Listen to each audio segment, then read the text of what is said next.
Hello, hello. Welcome back to another episode of Talks in Class. I am your host, Jenna, and I'm so glad that you're joining me today. I'm so excited to be here for this little conversation today. I took a little unexpected hiatus last week. I feel like my schedule lately has been not necessarily too full, just not managed well. I think people who are self-employed might be able to relate to this a little bit. When you are the person who's in charge of not just the thing or the product that your business is creating, so in my case, it's the creative side, the content, but you also have to do all of the other stuff, the non-creative stuff, the invoices, the taxes, the administrative things that happen behind the scenes. It can get really hard, and there's certain times when that stuff just takes up a lot more time and energy. And I think one thing that I've realized about doing creative work, but also being self-employed, of course, and having to do all that other stuff, is that when I'm burnt out or I'm feeling stretched too thin, I guess, my creative energy just does not flow. And that's obviously a problem because the creative stuff is what my actual work is. That's kind of my product. So if that's not flowing, then I really am in trouble. I just have to kind of slow down and allow my brain to actually rest, which is hard. I think that's hard for a lot of us, if not all of us. As always, I will start with what good happened. And since I'm talking about kind of behind the scenes content creator stuff, I'm going to use a work-related one this week, which I don't usually do. But my what good happened this week is that I got an opportunity to work on a new project with a brand in just a slightly new capacity than the way that I usually work with brands. Nothing super out of my comfort zone, but this is exciting to me for a couple of reasons. First of all is because this job is really inconsistent. It can be really inconsistent. I think anyone who works a project-based job, if you're a freelancer and your work comes in projects, you understand this. Obviously, there are some months or just time periods that are super busy, and then there are others that are slower. And it's been slower. Usually the beginning of the year is slower. So it was exciting to connect with this brand that I already love on this really cool project because it was a no-brainer and it's a great fit. It's just a good feeling when things just line up that way and you're like, yeah, this is great. This is a no-brainer. There's nothing about this that doesn't feel right. It's perfect, like, let's go. And secondly, because this project has a slightly different element to it, I always like to take time to appreciate and kind of celebrate those small milestones in my work. Because again, as a self-employed person, unlike a traditional job where you have performance reviews or you can get promoted, I have to kind of set my own markers for improvement or career growth because that doesn't really exist. So just being able to work with a brand in a slightly different capacity, a different type of project, is an example for me of growth. It's kind of expanding into a new type of working relationship and just being able to do something different. Anyway, this intro got really deep today. Wow. But maybe anybody out there who needs this is your reminder to, one, listen to yourself and slow down if you need to, because often that will lead to better productivity later on if you actually let yourself rest. I'm talking to myself more so than anybody else here. And also celebrate your small wins, because it really is great, obviously, to strive for improvement always, but it doesn't really mean anything if you don't take time to appreciate it in the moment when you get there. You know what I mean? So this week I am going to talk about a topic that is a long time coming. It's kind of related to a topic we talked about a few weeks ago, and it is something that I think is going to lead into a part two. And what is so important that it has been building up for weeks and weeks and weeks, you ask? It is none other than the extremely important and influential television series from MTV from 2004, Laguna Beach. So a few weeks ago, I talked about MTV in the early 2000s. And in that episode, I only briefly touched on Laguna Beach because I knew I was going to eventually do a full episode on it because it was just so important to me as a teenager. When I say that Laguna Beach altered my brain chemistry, I'm really not kidding. There were other early 2000s reality TV shows that had a huge influence on me that I really, really loved, like Newlyweds with Nick and Jessica. That was super important. Like, I'm pretty sure we all drooled over that white rainbow Louis Vuitton monogram bag for years because of Jessica Simpson. Remember when she called it her pet and she said she took it everywhere? She called it Pet Louis. That was my first introduction to that bag, and I was obsessed with it for years after that show. And then, of course, there was The Simple Life. The Simple Life was probably the first time that I felt aware that I was being influenced by a celebrity on television. And I was actively participating in being influenced by Paris and Nicole. I've touched on this before, but I was never really into teen drama television in the 2000s. Things like The OC or One Tree Hill that were really, really popular, I really didn't get too into them. And I think a big reason why is that because I personally watch TV as kind of like a window into the outside world. I grew up in a really, really small town in rural Midwest. And, I didn't even know anybody who lived in a big city or what I thought was a big city. I might have known, a couple family members who lived in Minneapolis, or maybe someone who lived in like the deep suburbs of Chicago, but that was really the closest that I had to reference in my real life. And I so desperately wanted that connection to what I felt were people who lived in cooler and more interesting places. And no shade to rural America, but I knew from a young age that it just was not me. And obviously I have grown up to live in New York and LA, so, it just wasn't me. But TV gave me that connection to those people who lived in those other places that felt kind of completely out of reach to me, but something that I so desperately wanted to be a part of as a teenager. But teen dramas were fake. And I mean, they were capital letters fake. Like, let's be honest. Nobody was mistaking One Tree Hill for a realistic portrayal of teen life. It didn't really fulfill that need for me of wanting to feel connected to people who lived in the outside world, air quotes, because it was so clearly fake. But reality TV was about real people. Regardless of how fabricated the storylines were, which we all know they were, these people, the actual people, weren't characters. They were real people, and they existed in the real world that I also lived in. And the magic, and I use the word magic intentionally because I really was completely like under the spell of this, okay? The magic of the early reality TV on networks like MTV and Bravo, like those early Real Housewives seasons, was that those cast members looked like real people. They weren't these Snapchat filter versions of humans that we see on reality, air quotes, TV now. They wore their own clothes. They did their own makeup, sometimes badly. They had zits and like bad hair sometimes. It was like, okay, these are aspirational people, kind of aspirational characters, but they are actual people in the real world too. So in that way, it kind of felt like my aspiration was more justified because it was achievable hypothetically because they were real. It wasn't like trying to be a Disney princess. They were fake. But, Kristen Cavallari was a real person.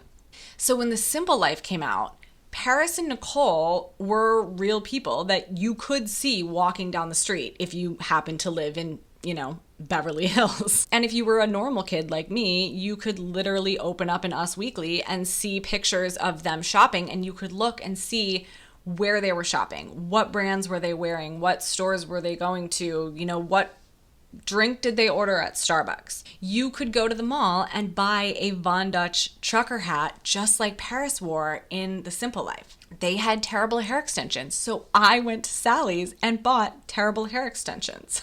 There was something kind of relatable there, despite the fact that they were billionaire heiresses and the entire concept of the show was them making fun of people who lived in towns literally exactly like the one that I lived in. I don't know if this aspect was just completely lost on me as a teenager or if I just didn't care, but I was influenced, okay? Influenced with a capital, hashtag influenced by Paris and Nicole. I actually still wear MAC lip gloss in the shade Purr because that's what Paris used. And I don't know how I found that out. I'm sure I read it in People magazine sometime in 2004. And ever since then, that's been my go-to lip gloss. So when Laguna Beach came out in 2004, it was like the same effect, but magnified by a million. Because this time, they were teenagers just like me. I'm actually the same age as the season 2 cast. Kristen, Jessica, the Alexes, Talon, I think. They're the same age as I am. So when I was watching Laguna Beach and it was about juniors and seniors in high school, I was a junior or a senior in high school. I mean, I was in a very, very small, boring high school in a tiny town where we hung out in garages and barns on the weekends and not in hot tubs of mansions overlooking the ocean. But whatever. It felt relatable on another level that I hadn't really experienced before. I don't think there had been a reality series about teenagers that allowed us to really follow their lives over the course of an entire season before Laguna Beach. I mean, the only one that I can think of was Bug Juice on the Disney Channel. That was about, tweens, which I was a tween when I watched it, but most shows about teenagers were these over dramatic scripted series that, again, did not feel real. But with Laguna Beach, I felt like there were aspects of their style or even their lives that I could legitimately try to copy. A lot of the times I talk about mall workers or babysitters, kind of the older kids that we looked up to as being kind of like the original influencers. But if we think about the concept of influencing in terms of how we know and interact with it now, the cast of Laguna Beach was for sure my first influencer experience. They were celebrities, obviously, but not really, they were just kind of famous for being themselves the way that we would probably talk about an influencer now. They didn't do anything. They just got famous for living their lives. And we had this kind of one-sided relationship with them, the way that we do with a lot of influencers now, where we feel like we know them. And I felt like I knew these people. I mean, I watched their lives for 20 whole minutes every week on MTV. Clearly, I knew their life. But we did. I mean, we knew all these mundane details about their lives. We knew their siblings' names. We knew where they worked after school. We knew their friend group drama. We knew what kind of clothes they liked to wear, what kind of cars they drove. And because they were real people at the end of the day, we could try to copy these things. And because they were teenagers and not, Paris and Nicole who drove... What did they drive in The Simple Life? Like that bubblegum pink truck? Clearly I wasn't trying to copy that. But like Lo had a white Jetta, I could realistically, in the actual world in which I was living, drive a white Jetta. Like that was somewhat realistic for me. And I feel like we all had the one. Everybody who watched Laguna, the whole Laguna fandom had the one girly on Laguna that we resonated with, and we therefore tried to copy her style. Obviously, the most popular was Lauren. A lot of people really gravitated towards Elsie and her style. And there is no denying that she was a total style icon, especially during the years of the Hills. And I think that really can be its own episode, just about the intense influence that the Hills fashion, but especially Lauren, had on my entire generation throughout the run of that show. But I personally was always a Kristen girl. She really reminded me so much of myself in high school, both in just her general demeanor, but also kind of in looks. Like I had the same haircut as her. I did not buy a bathing suit in a large top and small bottoms like she did at that surf shop. That lives in my mind and will forever for the rest of time. But I related to Kristen, but I mean, she was like the richer, cooler version of myself in a cooler place with cooler places to hang out, but you know what I mean. I also really loved Taylor's style in season 2.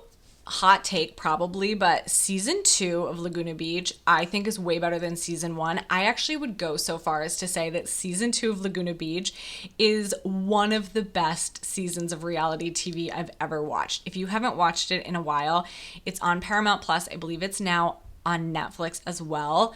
It is 100% worth a rewatch. It's so messy, you guys. There are so many love triangles. It's amazing. And we got the Alexes and we got Taylor. Taylor had great style. She had this like boho vibe going on that I was really, really into. She did the bang poof like so effortlessly. It never looked like she tried, which was obviously the goal. She just had this like effortless boho vibe with a lot of wood bangles and gold dangly earrings and really flowy, pretty tops. Or if you were into the preppy kind of polo shirt with a popped collar vibe, Lo was your girl. And there are still outfits and moments on that show that pop into my head when I think about fashion from that entire era in general. There's this scene where Kristen goes to lunch with Talon. And she's wearing this black tube top with these low pigtails with her blonde hair and her side bangs. You guys, that outfit had such an influence on me. I can't even explain it. I still think about that outfit. Or Taylor's chunky little sweater. And again, the effortless bangs poof when she's having that conversation with Talon about Kristen where she says, okay, go be with a whore. I can still picture that outfit in my mind. Or, oh my God, Jessica walking down the street wearing a pink polo shirt, a low-rise denim miniskirt with Uggs, and that giant Chanel tote bag with the C logo in white kind of off to the side. You guys know which Chanel bag I'm talking about. If you don't Google it, you will instantly recognize it. I wanted that bag so badly, and I am 100% sure it was from this exact scene, which probably takes up all of 4 seconds of the episode, but that was drilled into my mind like I need that Chanel tote bag. And that bag was so popular. A bunch of people I knew had fakes. I'm sure there were a lot of celebrities that carried it, but I can't think of a single one who carried it besides Jessica from Laguna Beach. But these outfits and just these scenes in general are forever etched into my mind as iconic fashion because this is where I was looking for like streetwear, for lack of a better word. I mean, I don't think I would call an Abercrombie polo shirt streetwear, but there wasn't a lot of places that you could look to find inspiration from real people in those times. We didn't have Instagram. So if you were looking for fashion inspo, you had to look at really styled kind of catalog shoots, you know, like you were looking at literal advertisements from the companies or from the brands. Or you had to look at editorial, which was even less wearable, in a magazine photo spread that was like, you know, every single item was designer and was thousands of dollars. I mean, nobody was wearing that for real. So here was an instance where you could look at somebody and literally wear that exact same outfit. That didn't exist really in media for us at that time. Okay, now that I'm thinking about the iconic outfits, I can't stop. Kristen's birthday dinner where she wears that teeny tiny baby pink cardigan over a white tank top and she just has one button closed. I swear on my life, this must be where I got that from, but I wore cardigans like that with one button closed for years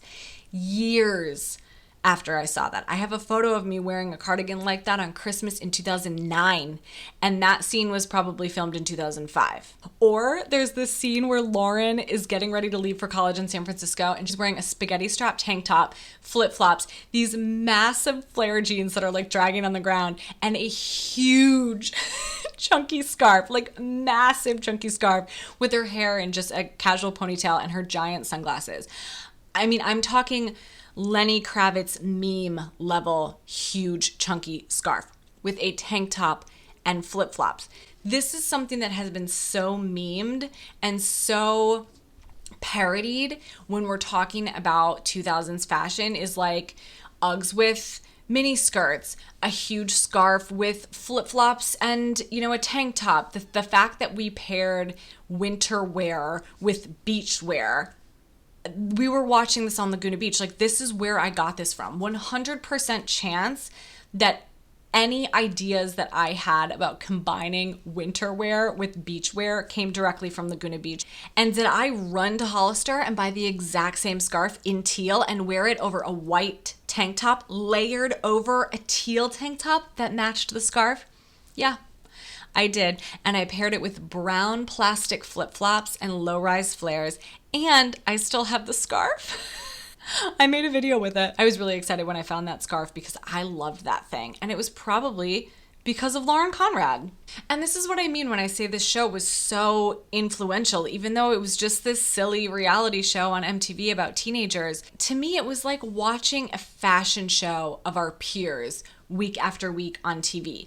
But it was as if you could round up all of the coolest teenagers that you knew with the best style, the best fashion sense, and access to their parents' credit cards, and just have them put on a fashion show for you every single week, which the Laguna kids did, by the way, put on a fashion show, Fight the Slide 2005. And I do think on some level, I was aware of that influence, just like we're aware of the influence of people that we choose to follow on social media now.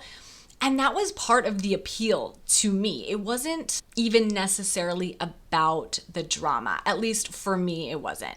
Not to say that I didn't enjoy that aspect. I loved the storylines. The show is so quotable. There's still some drama that, again, I think is just top tier reality drama. It was so fun to watch. But even though I was watching for that in some part, I feel like the real underlying reason why it was so popular and why people like me were so obsessed with it was because it was kind of just like watching a guide of how to be a cool teenager. And that's really what initially hooked me. And then, of course, we really did get invested in their lives. If social media existed the way that it does now back then, and we could have followed these people on Instagram, I mean, we would have lost our minds, I think. We would have been studying their story posts being like, oh my God, I think Kristen's coffee looks a lot like Talon's coffee. Do you think they're somewhere together? I'm glad that it wasn't like that. I'm glad that we didn't have that access. I think this is a big reason why reality TV in a lot of ways has lost its charm for me, and why reality TV in the 2000s really had this magic. It was produced for sure, the storylines were largely fabricated, but that almost didn't matter because the show was our only access to them.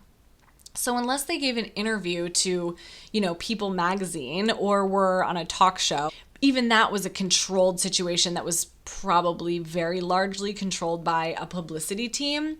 And now it's like these reality TV stars are on social media just airing their dirty laundry all day, every day. We see way too much behind the scenes. They're on social media spilling the tea before the season even airs or during it. They're getting full glam before every shoot. They clearly have wardrobe teams. Like, I don't want to see that. I want to see a teenage girl roll up to the coffee shop in her normal kind of old car, wearing flip-flops and a black choker necklace that nobody had worn since like 1999, by the way, but we all loved it. We were like, yes, Kristen with the black choker. She probably revived the black choker from its 90s grave, honestly. And now when I think of reality TV shows that feature women my age, I am not influenced in any way by those shows. And obviously this is probably for a lot of reasons, but I think a big part of it is that nothing about them feels real or relatable in any way. Watching the Real Housewives go to Mexico in a Sprinter van wearing head-to-toe Versace is not the same as watching Lauren and Steven drive to Mexico in a 4Runner while eating fast food French fries. Listening to Teresa Giudice and Melissa Gorga argue about Teresa's, 200-person wedding with her $10,000 hair is not the same as watching Lo, Christina, Morgan, and Lauren plan their black and white party in a local hotel room. And this is why it doesn't even matter that all the drama was fake. It doesn't matter how fake the actual story was because it felt real. When we were watching it, it felt like it could happen to us if we just existed in a different reality. But it felt real, and that's what counts. It still feels real when I watch it. It reminds me of my friends and myself in 2004, 2005. So to wrap this up, I'm going to leave you with my top 10, because 5 wasn't enough, so we're doing 10 this week. Top 10 moments from Laguna Beach that still occupy space in my brain and probably will for the rest of time. Number 10 is Kristen saying Stephen in Catalina over and over and over. Just the whole Catalina trip, really. But my friends and I would quote Stephen to each other endlessly for years after that. Number 9, Kristen and Jessica buying groceries to cook for Steven and Dieter in season 1 and not knowing how to order chicken at the deli counter. And also the way that Kristen later explains that the sauce tasted like feet still gets me. Feet, of all things. Number 8 is the Alex versus Jessica showdown in Cabo, when Alex makes Jessica admit that she's a slut and say it out loud, I'm a slut, in the bar in Cabo. The entire feud between Jessica and Alex in season 2 is really the driving force of the entire season, and it is so good. I can still hear Alex M in my mind saying, how low are you, dude? That rings through my brain on almost a daily basis. Number 7 is Lo getting a white Jetta for high school graduation. You guys, I literally had that white Jetta in 2007, and the first thing that my friend and roommate said when I drove up to our apartment in the white Jetta was, Lo's car. This was 2007, so this was 3 years after Lo graduated from high school and got that car, and it was still our first reaction, our immediate association. I can still picture Lo driving over to Lauren's house in her new car, singing along to Leonard Skinner, which I always felt like was very off-brand for Lo, but whatever. Number 6 is the Fiesta episode in season 2. The fact that they got away with putting things like that on MTV just serves to illustrate how long ago the 2000s really were, because they were teenagers in high school and they were absolutely bombed out of their minds. Number 5 is Casey's hair extensions. Again, season 2. Casey was such a fascinating character. I wish she would have gotten more airtime. I would have watched a spin-off about Casey. And the hair extensions should have been their own character, to be honest. I loved those hair extensions. I don't know why. Logically, I knew they were bad, okay? I think even then, logically, I knew they were bad, but I wanted them. I wanted them so bad. Also, honorable mention for her poker night that the guys crashed. Such an iconic episode. Number 4, the girls in the back of the limo screaming along to Since You've Been Gone after, I think it's prom or some school dance. Every time I watch that, it just hits me right in the feels. I feel like every high school girl watching that just felt that moment deep in your soul. It just feels like so emotional. Number 3, oh my God, this is such a good one. Trey getting into a fight in the parking lot of the Blink-182 concert. You guys, you have to go back and watch this episode. It's season 1. It is so funny. Another good one from that episode is when Lauren and Lo are already at the concert and Steven and Kristen walk in and Lo says to Lauren, ooh, Kristen wore her PJs. Lo was so low-key sassy through the entire series and nobody talks about it. Number 2 is the Lauren, Jessica, Jason showdown at the fashion show. This, again, is one of the most iconic moments in reality television history. Like, this, to me, ranks up there with Teresa Giudice flipping the table. It is so unbelievable. When Jason kisses Jessica literally in front of Lauren and Lauren loses her mind. We watched Lauren for 2 seasons kind of play into this nice girl character. And in that moment, she just loses it. And you see like all that aggression come out. Prime reality TV. And number 1, of course, probably the most quotable line in the entire series history of Laguna Beach is none other than Kristen screaming, "My car is donezo," when her car breaks down because she did not change the oil. An icon and a legend. honestly. I could talk for the next 4 days straight about Laguna Beach, but I'm gonna call it a day there. The next episode, I think, will be the continuation where we can dive into the hills, because there's a lot to say about the hills, especially with regard to later 2000s fashion. So as always, thank you so much for joining me for this conversation. If you enjoyed this episode, I would so appreciate if you share it with a friend, and I will be back next time to talk about the hills. Bye.